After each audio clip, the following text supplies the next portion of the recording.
Hello and welcome back to the summit where we are talking about what it really takes to become a wealthy woman and how she made it.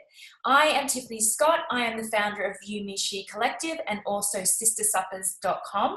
And today we have the gorgeous, beautiful Charlotte Elea. Charlotte is the owner and founder of Dream Intuition. She helps women go through change and really embrace it rather than resisting it, so they become empowered to live a passionate and purposeful life. She does this by helping them connect really truly with their deep intuition to receive the inner guidance that we all have within us that we often forget, to transform pain into love and really surrender to the wild and wonderful unknown that we're often embraced with. Welcome, Charlotte. Thank you so much for being here. Thank you. Thank you for having me. I feel so blessed to be here with you. So great. So why don't you just start with telling us, I love what your business stands for. You know, really connecting with your intuition is so important and something that we're so disconnected with from day to day, often. And even the way that you show up in your posts on social media and what you share and the beautiful smoothies that you make, there's just which I love. There's just this essence of the way that you move through the world. You feel really connected and grounded in who you are. And so I'd love for you to share, like, how did you get on this journey of creating a business as helping people connect with their own intuition and inner guidance? So I got here because my intuition radically transformed my own life. And I would even say that it saved me. My intuition completely saved me. Before I call it intuitive living, and we can talk more about that. But before I really discovered the power of my intuition and how it could serve me and not just others, because I think for women that is a sticking point, that we're familiar with the way our intuition can help others, but not how it can help ourselves. And so that's where I was at. And I had spent over 10 years in an existential crisis where I just did not know where I belonged in the world, how I needed to be of service, where I fit in. And it was because I had been searching and searching for answers outside myself. And I believed that there was somebody who could show me the way. Yeah. And that was the biggest false belief and lie that I had been living with for so long. And I reached a point where there was literally nowhere else for me to go.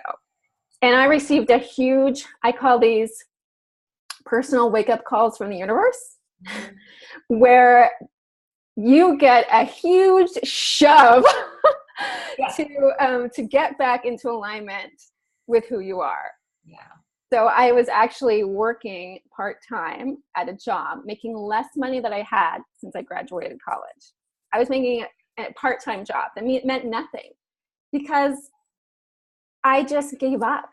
I was like, well, I just might as well stop looking and I'll just settle for this. There's just really no place for me. And then I got fired from that job. The only time I've ever been fired in my life from a job that paid less than I had ever made since I was 16 years old. Yeah. And that was the time where I was like, threw up my hands. I said, all right, I don't know the answer. It's not outside me. So where is it? And when I did that, I just cleared the space. I literally cleared the space. And so I started hearing my intuition.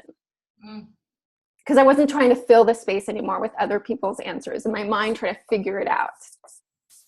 And my intuition started talking to me clearly, directly, just navigating me step by step towards what I love, what gave me joy, how I made a difference, how I was different from anybody else. So that's kind of where I started on this professional journey. And it has transformed so much in the last 3 years. That's so beautiful. I love what you're talking about because we forget that we have this inner guidance, and it takes getting fired from a job to like get down on our knees and surrender and like, okay, I give up. Yeah. I don't know anymore. People are telling me, or I'm getting shoved, or I think I should do this, and none of it's working. Yeah. I got fired too, which was such a blessing. Yeah. Really, when you talk about manifestation, I was creating it because I wasn't happy there and I was complaining about it all the time. Yeah. All right, the universe was like, all right then, here you go. And then it made me to like go back to basics and like really figure out what I wanted to do. Yeah. And I love the other part about how you said like really connecting with the truth of who you are, like owning your own uniqueness. And that's what I talk about all the time, like be who you are, own your uniqueness. Yeah. And you can do that when you really tap into of like, okay, what do I need? What's best for me? So Yeah.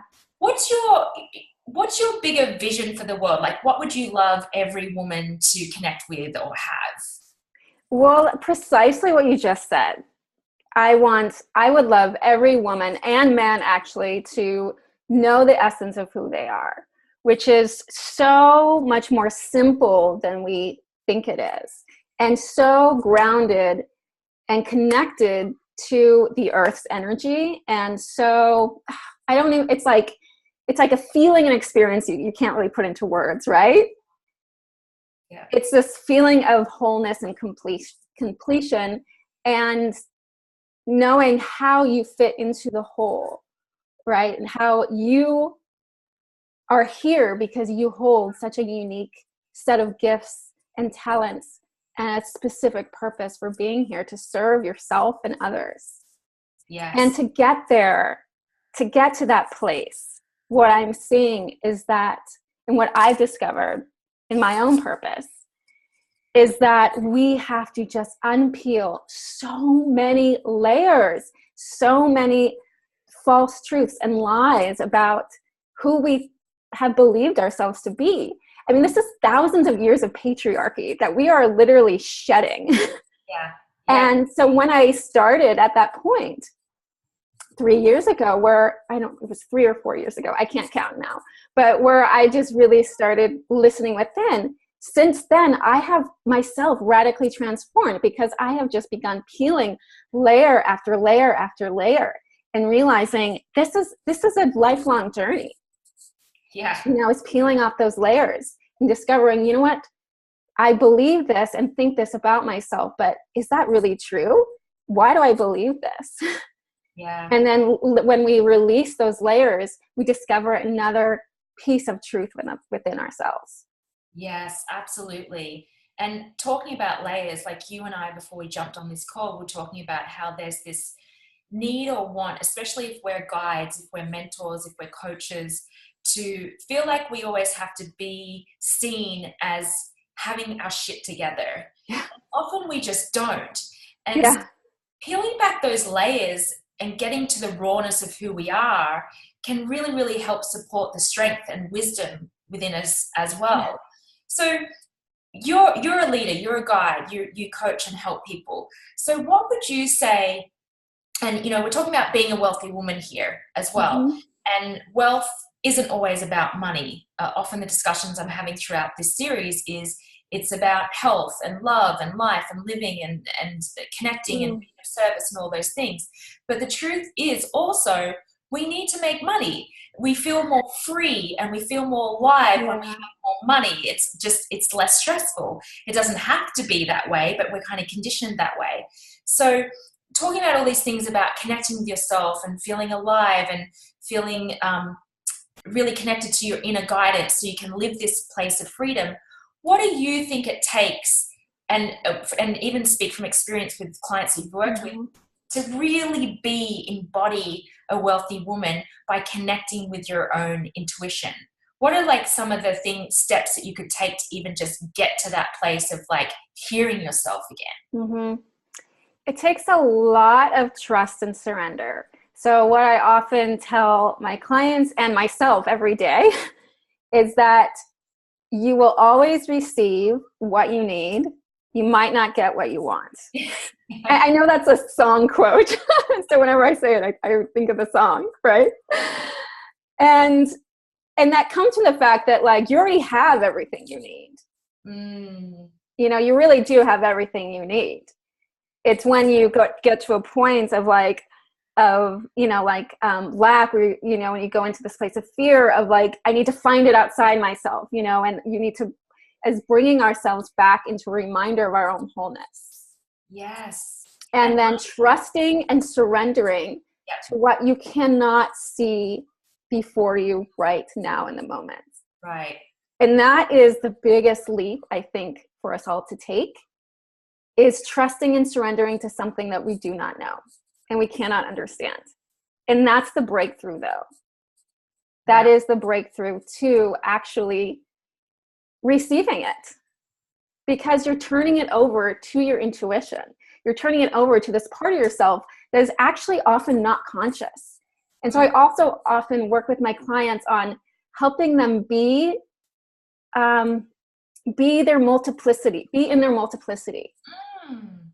I love that. And to acknowledge the fact that if you're stuck right now, if you just do not know what to do, how to get yourself out of this position and this place, this feeling that you have, just take a moment and acknowledge that this is just one part of you that is screaming at you right now. And it's as if this part of you is all of you, but it's not all of you. And then there's another part of you that actually wants to help you right now, that wants to provide wisdom. And so just acknowledging that allows you, I call it wiggle room. Create a little bit of wiggle room for another part of yourself to step up and start providing you some wisdom. And so that's the experience of surrender and trust. I am surrendering. I'm stuck. I'm surrendering it to some other part of myself that holds wisdom about this, that this part of myself that's suffering does not. Oh my gosh, yes, so true. And I think the great test around that is around money too, particularly like, so if you know, as business owners, we're often in where they call it feast or famine, right? Got to pay the bills, got to do this, got to X, Y, Z. Or not even if just business owners, sometimes when we're working in corporate America as well. But if you can trust, if you have like $1 in your bank account, that you have the inner guidance and wisdom, if you allow the space to move aside from the panic and the despair and the anger or the frustration of what it is, and create that wiggle room, like you said, to just, you know what, I have the answers of how I can create more money or learn how to save better, or you know, whatever it is, you can really connect with that. And I know this because I've done this myself too, of like being in a place of like, oh my God, how am I going to pay this month's bill? To just, you get to a point where you have to surrender. You get so sick of being inside your own head and panicking and worrying. You're just like, you know what? That's not serving me anymore. I'm going to listen. And then the most amazing ideas come to you. Meditation or whatever it is. And it's also really about patience, and intention comes in here too. I use intention so much in my work. It's kind of one of the main tools that I use, because it's about patience, giving yourself space, and setting an intention that, like, just because I don't know right now doesn't mean that I'm not always going to know. Right. Yes. And so it's like, it's a first step is admitting, I don't know. I don't know how I'm going to get out of this. I don't know how I'm going to turn $100 to $2,000. Yeah.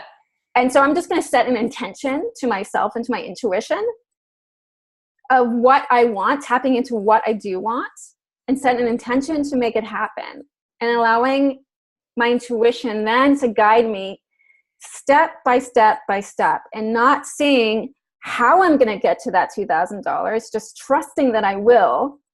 And all I need to know and tap into is just the next step.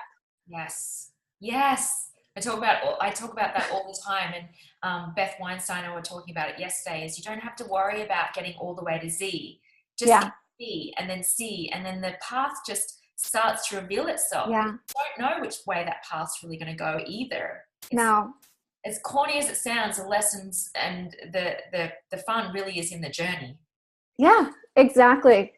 It is. And when you step out of that place of just constantly worrying and fearing, then those steps end up being really fun. You realize those steps are actually making you feel like a wealthy woman, even though this idea that you've had of what a wealthy woman is, you know, even though it doesn't match up. Yeah. You realize your day is filled with like joy and fun, and you're doing exactly what is in alignment with who you are. Yeah. And we're not defined by the money in our bank account. Yeah. Absolutely. So you shared a little bit about your journey with regards to your working in a kind of a dead end job, and then you got fired from that job, and that really allowed you to surrender and go on a soul searching mission. Along that journey, can you think of like one major, well, it was a mistake at the time, but obviously it wasn't a mistake or a failure per se, because I don't believe in failure, that felt like devastating, but you had to experience it to get to where you are now? Hmm. Interesting. Before that crisis Or or after it? during, or it just could be something that is related to why you do the work that you do now. And Hmm. maybe it is just the job. But normally there's some big pivotal moments in our life that at the time we're like, oh Yeah. God, this is awful, and then it's like, Yeah. oh, I needed So that. there was one major kind of breakthrough I had after that incident, right? When I began my journey into my intuition. I actually started as a tarot reader, and I radically transformed my business since then.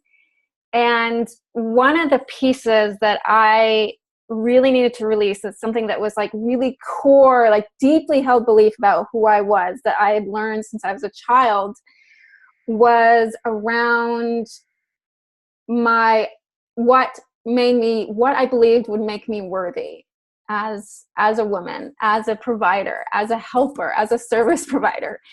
And that was that I needed to, it was around really feeling like I needed to save people, and Mm, that I needed to be the one that I was responsible for their emotions. I was responsible for how they felt. yes.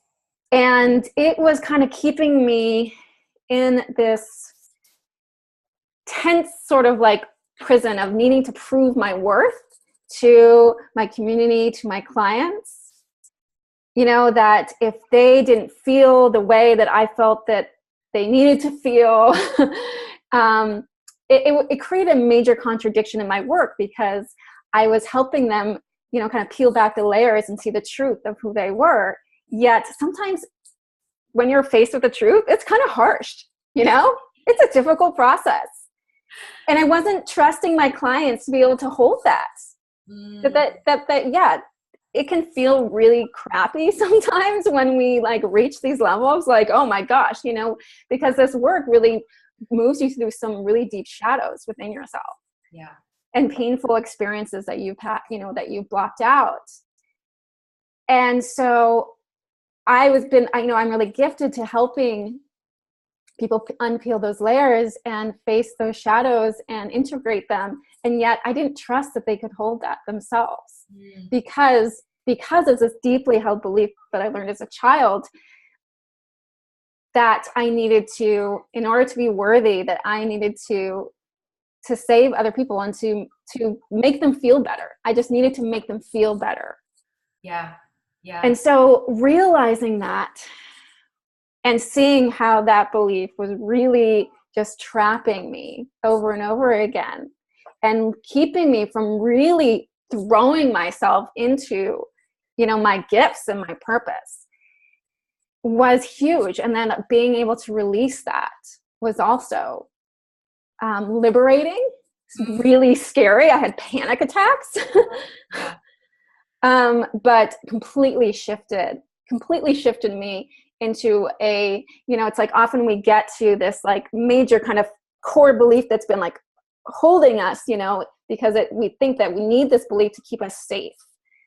And so when we then can release it, it's like a huge, like, it's kind of like this huge, how can I describe it? As if you're opening up this huge window, and Mm. um, and there's just so much air that comes in, and so much, this huge expansion that happens in those moments. Oh, I felt the energy of that when you explained opening the window. It's like this release and this beautiful fresh air coming in to the space that you released. I love that. Yeah. I think what you shared is so common for a lot of women. We feel like we need to save or help or be the helper and the rescuer so we can be loved. Yeah. And the truth is, and this is a lot of work that we do around sisterhood as well, like no woman needs saving. Yeah. No woman needs rescuing. She has the power within her. She has Yeah. the guidance and wisdom and intuition to tap into all the time. We can support and listen and witness, but we can't rescue any man or woman. And I think that's so profound to be able to release that, of not being a place of, well, if I don't help them, that they're not going to love me. Yeah. Yeah, what a beautiful, I love that Yeah. you shared that. That's And the reverse is also often at play, that we, that it's that belief is also hiding a shadow that we need saving too, and that we're not complete. yes. And so it's often when we come into that place of that belief, we're dealing with both sides of it as well. Absolutely. Yeah, 100%. So I get that when you open that window, right, then the counter side of that shadow too also has the space and freedom to be released as well. Yeah, and loved too. I mean, that's the place we can come into where, I often talk about learning to be your own mother, and for me, my journey of grief and pain and suffering was always looking and craving a mother figure outside myself, because I didn't have a mother that was nurturing, that was holding, that was emotionally available, that soothed me. And so I carried this kind of like emptiness within myself for so long. And when I get triggered, I can go into that place again. I can go into that place of feeling empty, and just that craving, that deep desire for somebody, for this, this I imagine this woman like wrapping her arms all around me and rocking me and telling me everything's going to be okay, you are loved, you are safe. And so part of my work also for myself and what I help with clients is being able to activate that mother within yourself. You are not the scared 6-year-old that your inner child still thinks that you are. You are a wonderful, mature woman that has so many resources within yourself. Yeah. And you do have the capacity to give yourself that love and that protection, that holding. And so really being able to access that, give voice to that inner child, recognize that it's your inner child that's screaming out. And it's not actually, it's again, going into that multiplicity. Yes. It's one part of you. Yeah. Yeah. I also find that even something as simple as just hugging yourself can break through that barrier that we have, mm-hmm. self-love as well, and feel that, like you said, that little girl inside you. There's so many tools that we can use to like reconnect. So speaking of tools, I know you have a free gift to share. Can you share a little bit more about that? Sure. Yeah. So it is called the Sacred Intention Challenge. And so I mentioned before that so much the power of the work I do is around setting intention.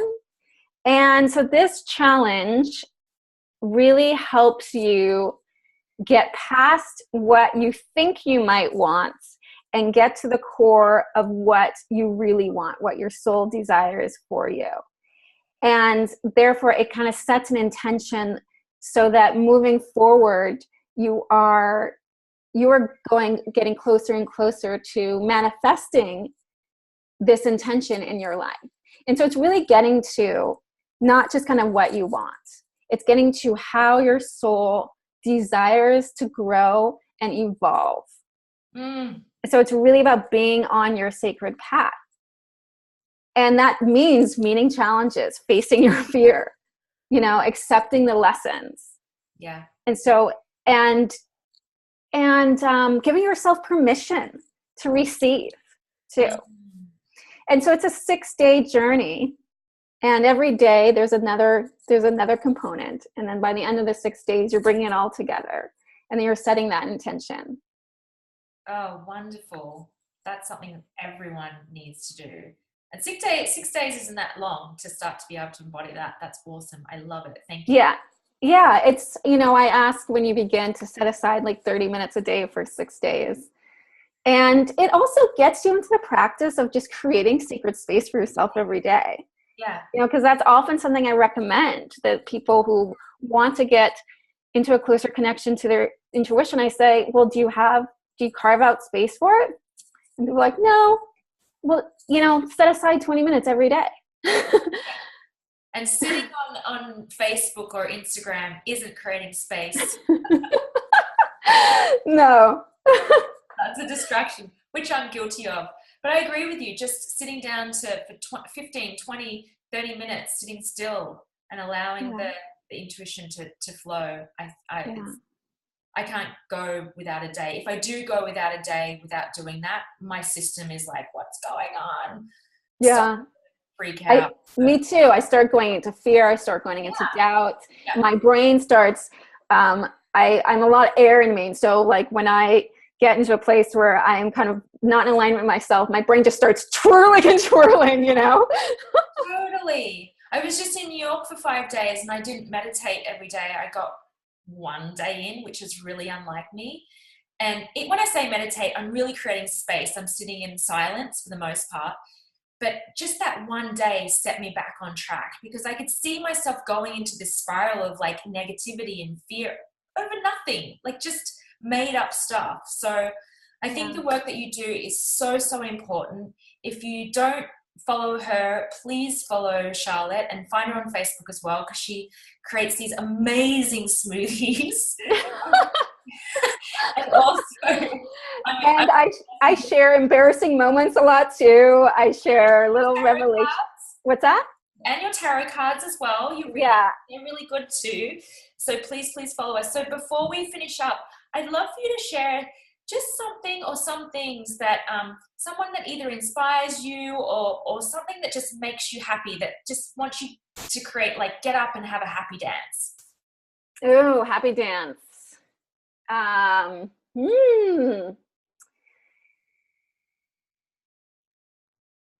would say just like experiencing magical moments and opening my eyes to magical moments. And a lot of that has to do with synchronicities.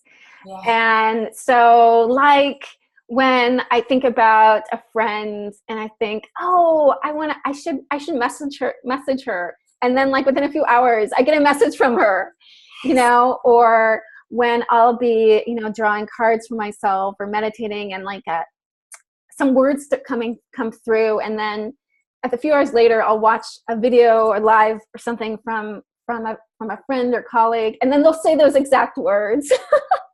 Like those kind of moments where I just realize how much we're all connected and how much magic there is within us and within the world, and how this magic I feel right now, it's being activated on such an amazing collective cosmic level. And that just makes me so, so happy.